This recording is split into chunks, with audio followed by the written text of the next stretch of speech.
As a professional social worker, you work with clients who experience unique, often painful struggles. You're trained to use yourself and your relationships with your clients as a tool for helping folks through difficult, often dark times. And you bear witness to some of humankind's worst offenses. For you, self-care is essential.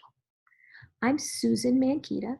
I've been a professional social worker since the late 1980s, and after spending many years in the field in child welfare, healthcare, and academia, I now run my own social work business, mostly helping social work retakers pass their licensure exams.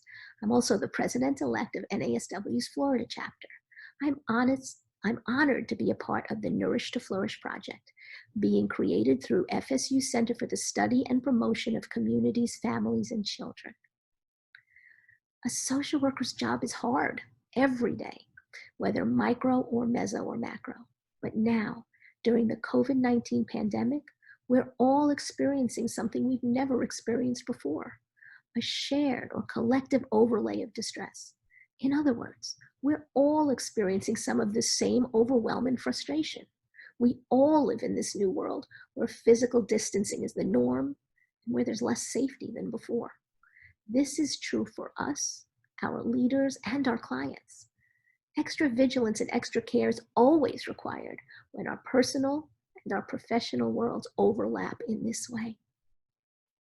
The NASW Delegate Assembly has a set of policy statements, and it includes one on self-care.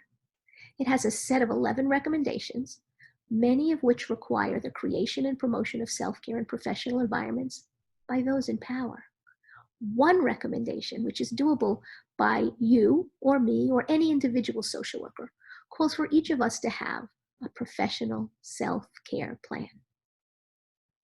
When I was asked to make a professional self-care video, my first thought was that I was probably not the right person for this job. I'm notoriously busy, and at times I work every day in service of my clients and also for the volunteer work that I do on behalf of my profession.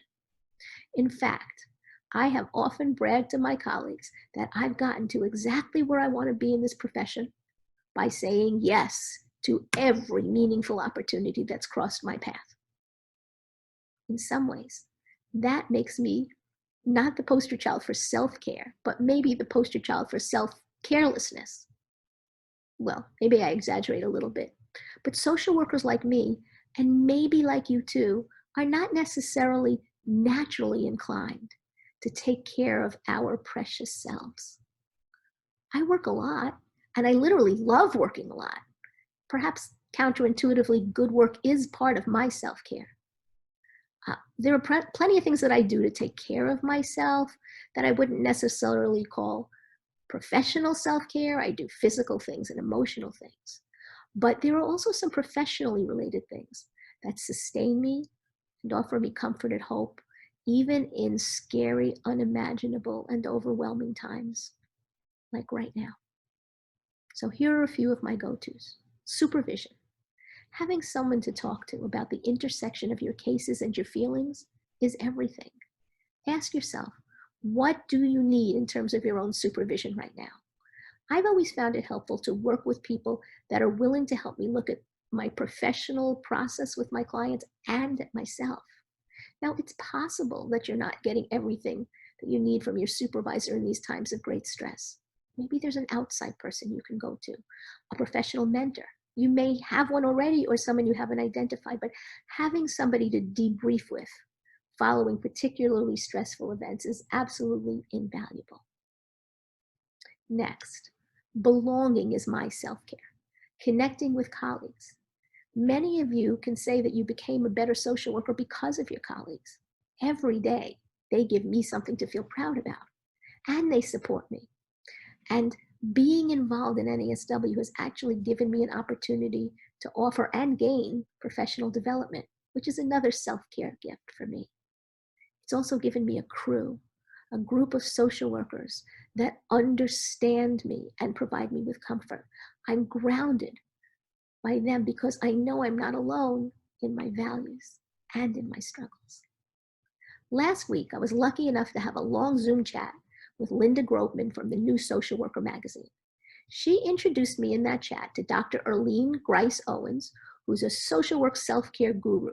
She's co-written with Jay Miller and Mindy Eves, and Linda has published the A to Z Self-Care Guide Handbook for social workers and other helping professionals. So we were meeting to brainstorm about additional ways that we can support social workers during this pandemic, and almost as an aside, I shared that I had been asked to make this video that involved demonstrating skill, and that I was unsure how to demonstrate the professional aspect of self-care.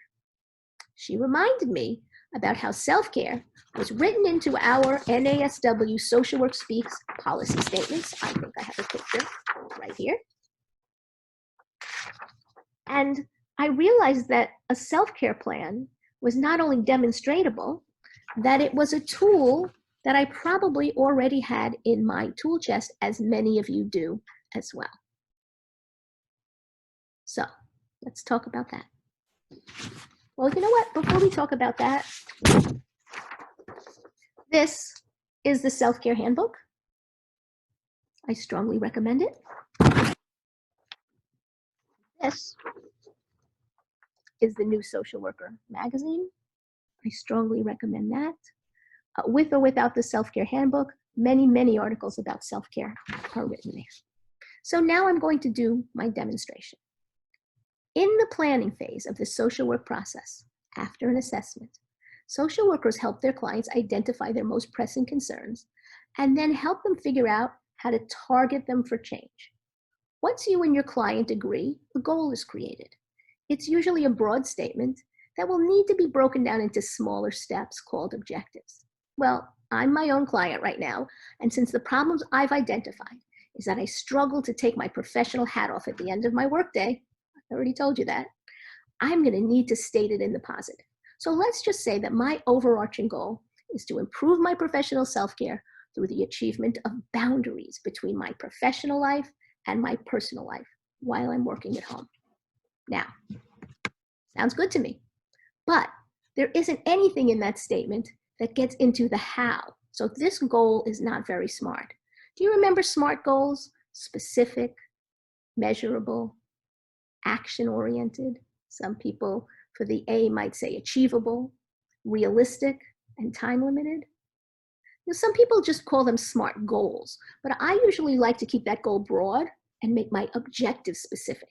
So in order to accomplish mine, I probably need to write a few objectives that specifically spell out how I'm going to make that happen. For example, one thing that I've noticed is that I am missing the time and space in my life between work and home. When I think back to my early career, all the way back when I investigated child abuse, I would have some pretty stressful days. And at the end of the day, I would get into my car, I would crank up the music, and I would sing at the top of my lungs to my favorite songs. And by the time I got home, I'd transitioned. I took off my heels, I changed my clothing into my play clothing, and I was largely able to switch gears. But I'm recognizing that now, without that transition, relaxing after work is much harder for me. So my self-care plan is going to include things like getting changed before and after work. Okay, so what I'm going to do now is I'm going to write myself a very smart objective. So here's what I've come up with. Starting Monday and daily thereafter, I will get up at least 1 hour prior to the start of my workday, dress for work, and select one personal self-care activity. And maybe that would be listening to music or reading the paper or taking a walk prior to starting my client work. Or how about this one? Starting Monday, at the end of my workday with clients, I'm going to close my computer and turn on some singing music for 30 minutes while I change from my work to my play clothes. I hope you find this example useful and that you can find something that you too can do to help. I encourage you to set boundaries however this seems doable for you. And that could be as simple as setting an alarm, blocking off a time in the day where you can get up and eat something, walking around, going to the proverbial water cooler, whatever it is that you need to put some space between your work self and your personal self. Today, my wish for you is that you embrace good professional self-care self-love, and self-compassion, including forgiving yourself for being imperfect at self-care, like I am. If you can use the same energy and empathetic concern toward yourself as you have with your clients, you can do this. And you deserve it. Thank you for your time. Stay sane and stay safe.